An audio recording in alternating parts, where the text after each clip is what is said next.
My brother was called Heartless for not helping our sister escape her abusive ex, but he knew something we didn't.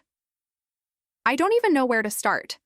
My hands are shaking just typing this, but I need to get it out somewhere people don't know us. I need an outside perspective before I lose my mind. To understand what happened, you have to understand my family. We're from Guadalajara, and we're the kind of family that's so close it's suffocating. Sunday dinners are mandatory, gossip travels faster than light through the cousins' WhatsApp group, and every problem is a public forum. We fight loud, we love loud, and the number one rule, etched in stone, is loyalty. You protect your own. Period. There are 3 of us kids. I'm Andrea, stuck in the middle.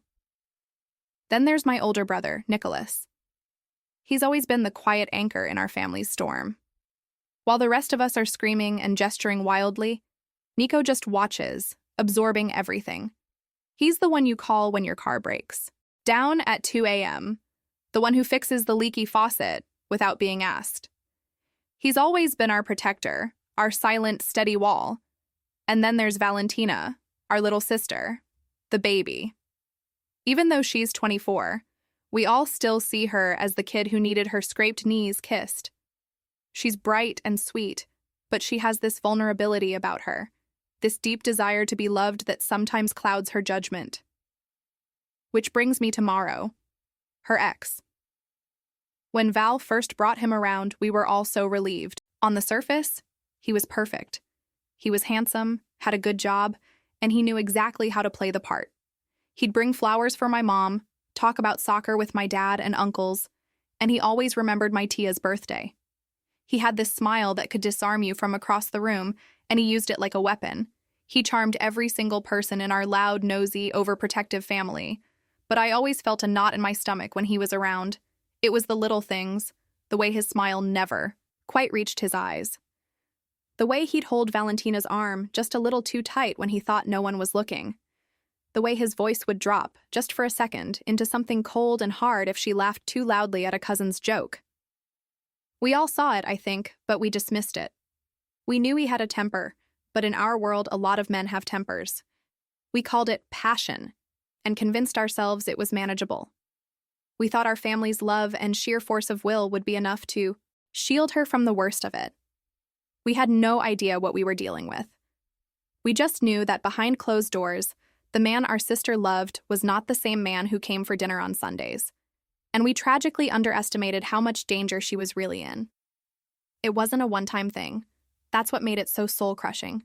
It was a cycle, a horrible, predictable loop we were all stuck in. It would start with a frantic call in the middle of the night. Val would show up on our doorstep, mascara running down her face, a fresh bruise on her arm she'd try to hide under her sleeve. We'd spring into action, the whole family machine roaring to life. My mom would make soup, my dad would pace and curse Mauro's name, and my tias would light candles and pray. We'd spend a week building her back up, telling her how strong she was, how she deserved so much better. And then, just as she started to look like herself again, the flowers would arrive, or the long, rambling apology texts. If the charm didn't work, he'd switch to threats, not physical ones, not yet, but subtle, insidious ones. He'd hint that he could get her fired from her job, or that he'd tell everyone some deeply personal secret she'd shared with him. He knew exactly which strings to pull. And like clockwork, Valentina would start defending him. "He's just stressed," she'd say, her voice small. "You don't know him like I do. When he's good, he's so good." We'd watch, helpless, as he reeled her back in, and the whole nightmare would start over. I remember one time, about 6 months ago, she came over after a huge fight. Her new phone, the one she'd saved up for, was completely shattered. She claimed she'd dropped it down the stairs. But later, my mom found her crying in the bathroom, and she admitted Mauro had thrown it against a wall because she'd gotten a text from a male coworker. The fury in our house was suffocating. My dad and uncles were talking about going over there and teaching him a lesson. But Valentina just fell apart, begging us not to. "It'll only make it worse," she sobbed. "It was my fault. I shouldn't have left my phone out." She was protecting him. That was the moment a lot of us started to lose hope. It felt like she was in a prison, and we were watching her hand the key back to the warden every single time. Through all of this, something had shifted in Nicholas. In the past, he was always the first one to jump in the car, the first to offer to go talk tomorrow, man to man. But over the last few months, he'd gone quiet. During our loud, frantic family debriefs, he'd just sit in the armchair in the corner of the living room, his jaw tight, watching everyone. He wouldn't join the shouting. He wouldn't offer solutions. He just observed. His silence was deafening. It was so unlike him that it felt like a betrayal in itself. I'd try to talk to him, cornering him in the kitchen. "Nico, what are we going to do?" I'd ask, my voice cracking. He'd just look at me with these heavy, tired eyes and say, "There's nothing to do right now." It felt like he was giving up on her, like he had decided she wasn't worth the fight anymore. We all saw his stillness and mistook it for apathy. We thought our brother, our protector, had simply checked out. We had no idea he was just watching the board, waiting for the right moment to make his move. The night it all finally broke was a Tuesday. It was raining, one of those thick, angry Guadalajara downpours that turns the streets into rivers and makes the whole world feel gray and claustrophobic. The family was over, not for any special reason, just because that's what we do. The air was thick with the smell of my mom's coffee and the sound of my tias arguing about some telenovela. And then the doorbell rang. It wasn't a normal ring. It was a frantic, desperate smashing of the button, over and over. We all froze. My dad went to the door, and there she was. Valentina. She was completely soaked, her hair plastered to her face, wearing nothing but an old t-shirt and leggings. She didn't even have shoes on. Her whole body was trembling, not from the cold, but from pure, undiluted terror. She stumbled inside, leaving wet footprints on the tile, and just collapsed into my mom's arms, sobbing these horrible, ragged breaths that didn't sound human. It took us 10 minutes to calm her down enough to speak. When she finally looked up, her eyes were wide and vacant, like she was seeing something we couldn't. "He said he's going to kill me," she whispered, and the sound of it cut through the noise of the storm outside. It wasn't like the other times. This wasn't a shouted threat in the heat of a fight. She said he'd been calm. He'd sat her down on the bed, his voice low and even, and told her that if she ever tried to leave him again, he would make her disappear. He described in detail how he would do it. He told her he'd been tracking her car, that he knew she'd stopped for gas on a certain street the day before. The specificity of it was chilling. This wasn't a threat of passion. It was a promise. A plan. The house erupted. It was pure chaos. My tia Carmen started wailing. My mom was holding Val so tight I thought she might break her, and my dad and uncles were instantly on their feet, shouting over each other, their faces dark with rage. The air crackled with it. This was the final line. He had crossed it. And then, like a single organism, the entire family turned to Nicholas. He was sitting in his usual armchair, the one he'd been so quiet in for months. Every single person in that room, me, my parents, my aunts, my cousins, we all looked at him. The unspoken demand was so thick you could taste it. It was primal. He was the oldest son, the brother, our protector. My dad was the first to say it out loud. "Nico, go over there. Now." My cousin Mateo chimed in, his voice shaking with adrenaline. "We'll go with you. Let's go get her things. He won't try anything with all of us there." It was a call to arms. The plan was simple, emotional, and immediate. Show up in force, be the bigger man, intimidate Mauro into backing down, and rescue our sister and her belongings from the monster's den. Be a hero. I was right there with them, my heart pounding in my chest. "Nico, please," I begged. "We have to do something tonight." Valentina looked at him, her tear-streaked face full of a desperate, pleading hope. All he had to do was stand up. All he had to do was be the brother he'd always been. Nicholas slowly looked around the room, his gaze passing over every furious, expectant face. He looked at our terrified little sister, huddled on the couch.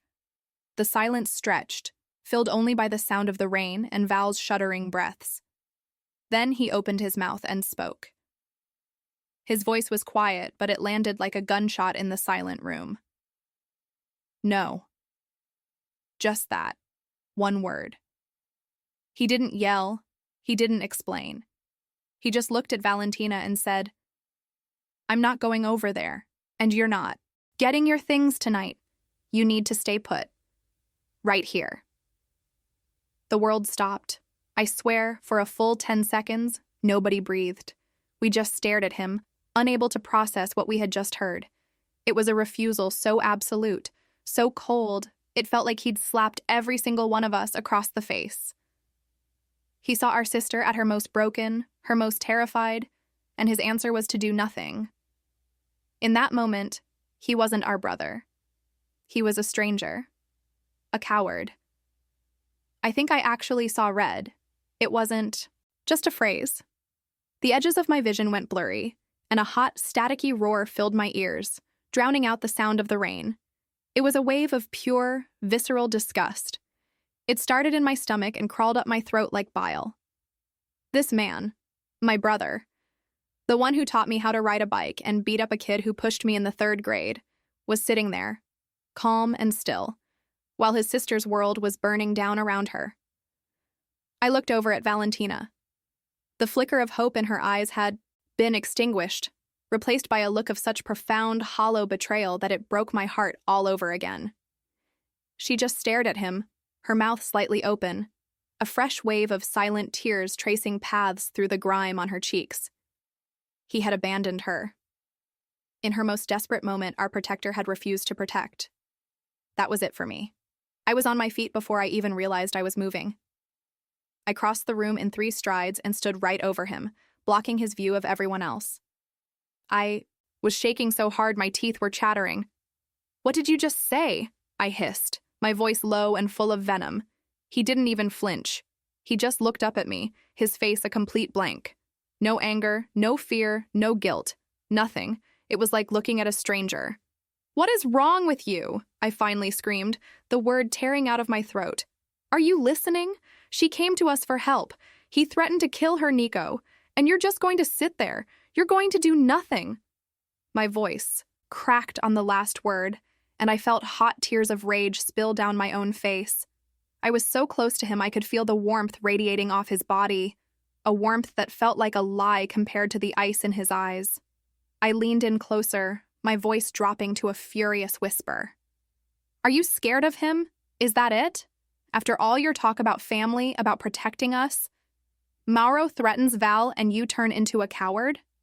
That word, coward, hung in the air between us. It was the worst thing I could have possibly said to him, and I meant it with every fiber of my being. My accusation was the crack in the dam. Suddenly, everyone was shouting. My dad surged forward, his face purple with rage. "Por el amor de Dios, Nicolás, be a man. Your sister needs you." My mom was sobbing openly now, pleading with him. "Mijo, please, don't do this. Don't abandon her like this." My cousins, my aunts, it was a chorus of condemnation. They swarmed around his armchair, a wall of our family's fury and disappointment, all of it directed at him. He was being shamed, judged, and disowned right there in the middle of our living room. And through it all, he just sat there, absorbing the blows, his expression never changing. He looked right through me, right through all of us, as if we were nothing more than ghosts. In that moment, I didn't see my brother. I saw a traitor, and I hated him. The chaos didn't stay inside our living room. It spilled out instantly, like a flood. In a family like ours, secrets have a, shorter shelf life than milk. I could feel it happening in real time.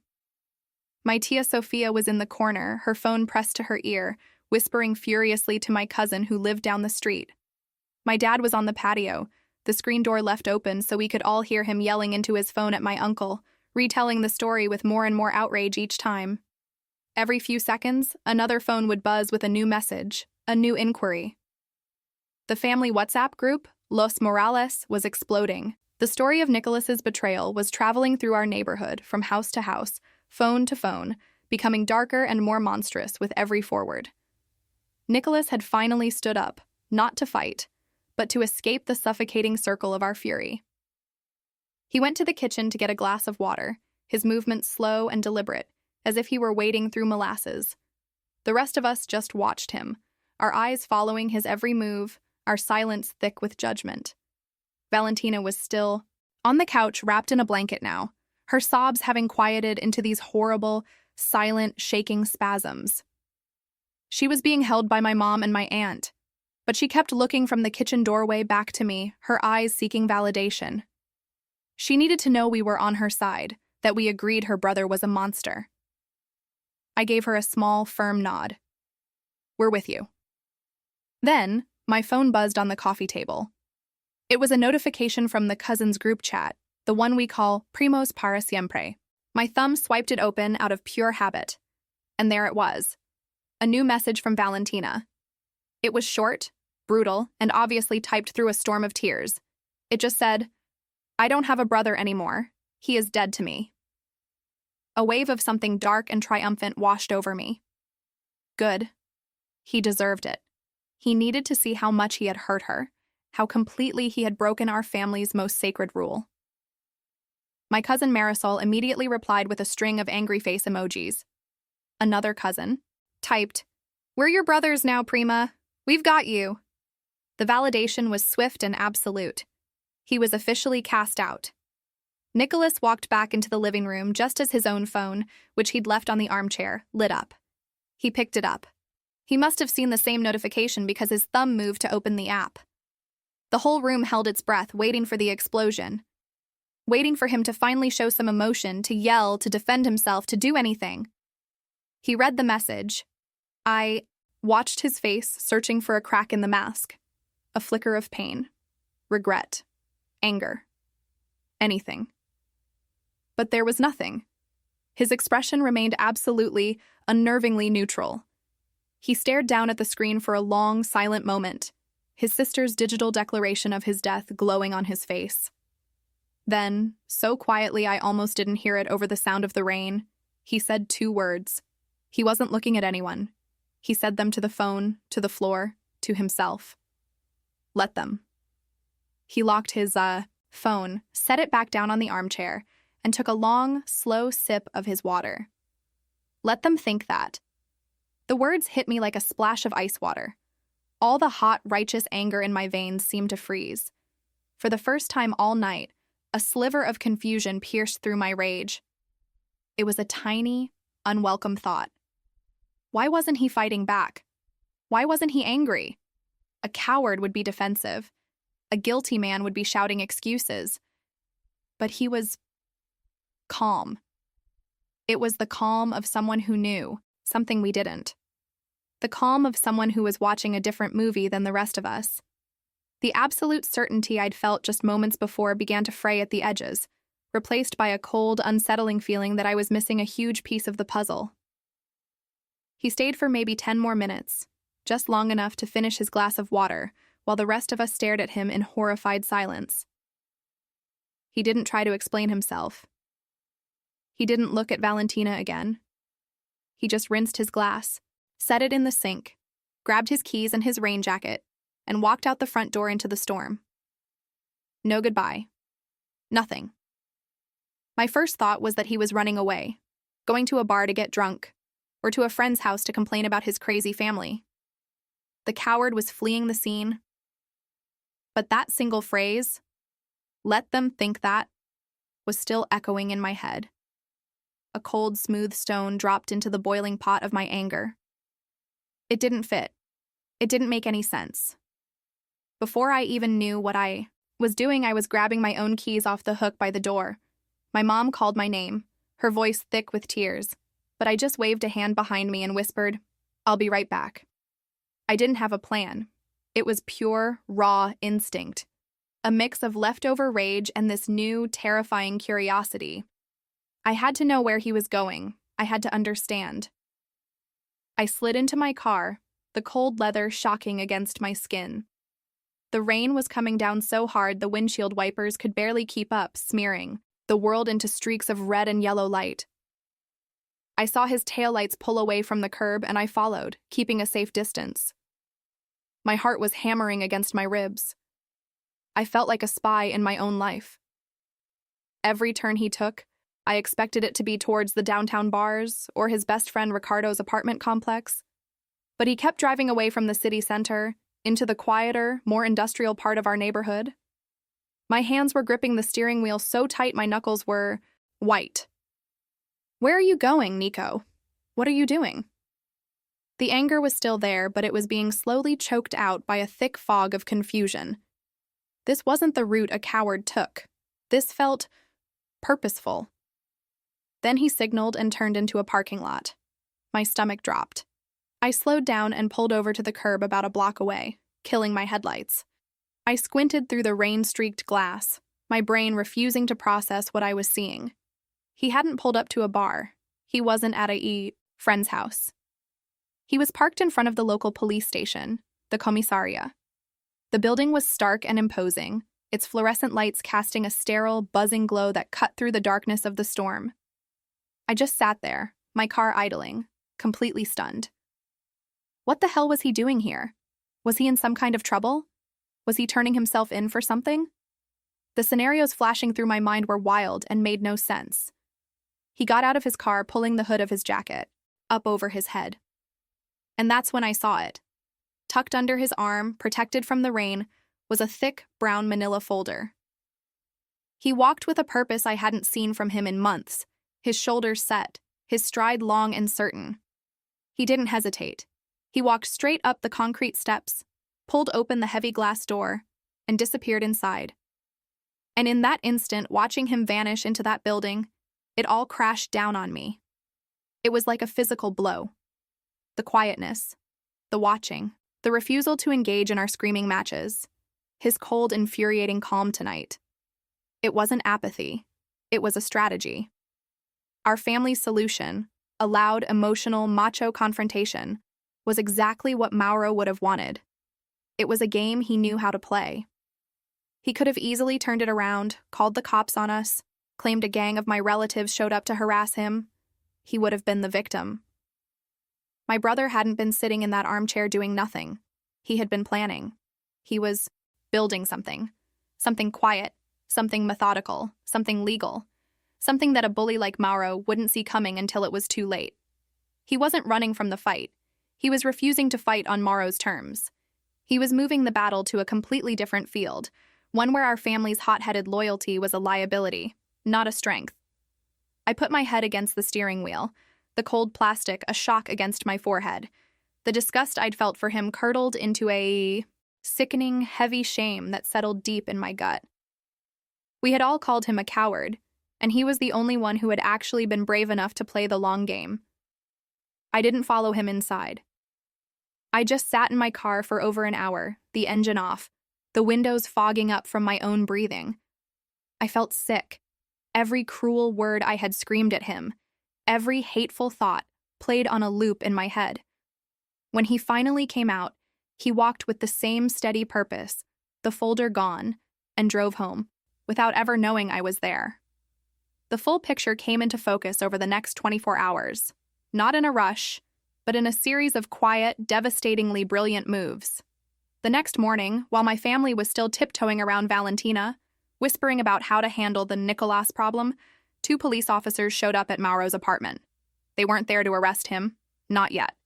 They were there to serve him a restraining order, effective immediately. While he was dealing with that, a tow truck arrived and hooked up his precious sports car, the one he was so proud of. Apparently, it had a stack of unpaid parking tickets and an expired registration that my brother had meticulously documented and reported weeks ago. Mauro came out to find his car gone and 2 officers telling him he couldn't come within 500 meters of his ex-girlfriend. He was trapped, publicly humiliated, and legally powerless. That folder Nico was carrying, it was the product of months of silent, painstaking work. He'd recovered deleted texts from Val's old phones, screenshots of Mauro's escalating threats. He had a recording of a voicemail where Mauro, in a moment of arrogance, admitted to following her to her friend's house. He had dates, times, and witness statements from neighbors. He had everything. He'd also been in contact with a local women's shelter. The reason he told Val to stay put that night wasn't to abandon her. It was to keep her from tipping Mauro off. He knew if we all stormed over there, Mauro would play the victim. He also knew that Val, still trapped in that cycle, might have caved and told him about the plan to leave. So he kept us all in the dark. He knew our loud, chaotic love would have been the very thing to ruin it all. He let us hate him to save her. At dawn, while Mauro was watching his car get towed, a discreet van from the shelter arrived at a prearranged spot a block away from our house. Nicolas took Valentina to it himself. He was the only one she needed. When I science, Valentina finally understood the full scope of what he'd done. She just broke. We all saw it. She called him, sobbing so hard she could barely form words, apologizing over and over. Our family gathered that night, and when Nico walked in, the silence was different. It wasn't angry anymore. It was heavy with the weight of our own shame. My dad, a man I have never seen cry, walked up to his son, put his hands on his shoulders, and just said, "I'm sorry," his voice thick. One by one, we all apologized. He just nodded, his face unreadable. He accepted our apologies, but something has shattered. There's a distance now, a quiet guardedness in his eyes when he looks at us that was never there before. He built a wall to protect his plan, and I don't think he's ever fully taken it down. So, Reddit? Aida?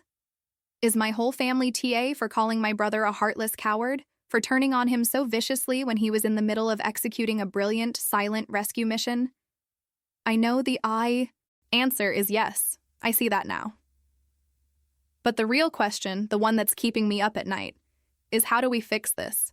How do we earn back the trust of the very man who has always been our protector, after we proved to him that we were the ones he needed protection from?